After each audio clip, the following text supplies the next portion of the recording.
The silent trash talker. My brother has been deaf since birth, but if you met him, silent is the last word you'd use. He's 22, 2 years younger than me, and vibrates with a kind of restless, sarcastic energy. Most people approach him like he's made of glass. They over-enunciate their words until they look like they're trying to eat the air. He usually just stares at them until they get uncomfortable, then signs something to me like, "Does this one have a low battery?" In our house, ASL isn't a special skill. It's the air we breathe. Dinner is a blur of flying hands and elbows. If you can't sign, you're basically watching a movie without the subtitles. When I started dating my boyfriend, I didn't ask him to learn. I've dated guys before who treated my brother like a charity project, and it always ended in disaster. My brother has zero patience for tourists in his culture. The first time they met, my boyfriend didn't try to be a hero. He just sat there, watched the chaos, and realized he was the only one not laughing at a joke. Instead of asking me to translate, he nudged my brother and showed him a meme on his phone that perfectly captured the awkwardness of my dad's cooking. My brother didn't just smile. He slapped the table and signed a brutal insult about the burnt chicken. My boyfriend didn't know what it meant, but he saw the spark. He just nodded and typed back, "Teach me how to say disgusting later." 6 weeks later, I walked into the living room and found them alone. No phones, no me. My boyfriend was struggling through the signs for what time and game.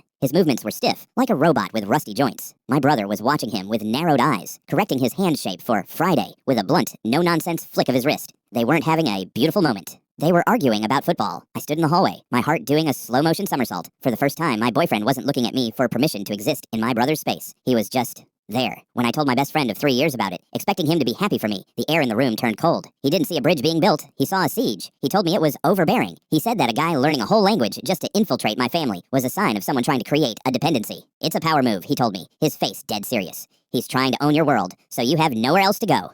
I spent a week looking at my boyfriend's ASL flashcards on his nightstand and feeling a pit of dread. Was it sweet, or was it a trap? I started pulling away, overanalyzing every time he asked how to sign a new word. Then, my brother sent me a video message. In it, he was laughing so hard he could barely keep his hand steady. He signed, "Your best friend is a snake." I saw him at the pub. He was telling everyone your boyfriend is a creep for learning sign. Then he tried to hit on me to prove he was the better ally. I told him, in sign, exactly where he could park his opinion. He didn't understand, obviously. He just stood there smiling like an idiot while I told him he was a loser. The realization hit me like a physical weight. My friend wasn't protecting me from a red flag. He was trying to burn down the bridge because he wasn't the one standing on it. I called my boyfriend that night and apologized for the distance. I told him what my friend said. He just laughed, a dry, tired sound. He said, "I'm not learning it to be a hero. I'm learning it because your brother is the only person who actually understands how annoying you are when you're hungry, and I need a witness." My best friend hasn't texted me back since I sent him the screen recording of my brother's video. Meanwhile, my boyfriend and my brother have a private chat now, where they mostly just coordinate on how to make fun of my taste in movies. I've never been happier to be the one left out of the conversation.